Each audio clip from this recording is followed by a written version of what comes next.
So, you are a construction engineer. Isn't it a male profession? There is no such thing as male or female profession. It's just passion.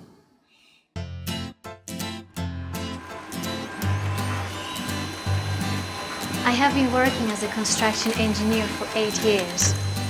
When I started my career, it was much harder in the market than it is now. I've had to prove many times that I'm much better than my colleagues in the industry. Fortunately, I don't have to do it anymore. As the construction site manager, I decided to implement a new universal system. GstarCAD has proven to be the most convenient and efficient one. It has industrial extensions that make our work easier. What is more, GstarCAD has a lifelong license, which becomes very important when you have tens of positions lagging here. With a very high quality of work, it allows us to maintain cost optimization. Not everyone was in favor of my choice at the beginning. GstarCAD wasn't as popular at the time as it is now, and many people associated it with risk.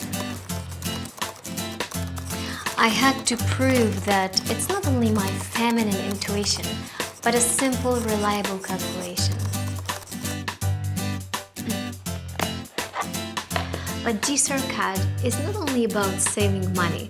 The program is intuitive, and its compatibility with other popular CAD programs allows our designers to work comfortably. We are a successful team, but thanks to our GstarCAD, we can work even faster and more efficiently.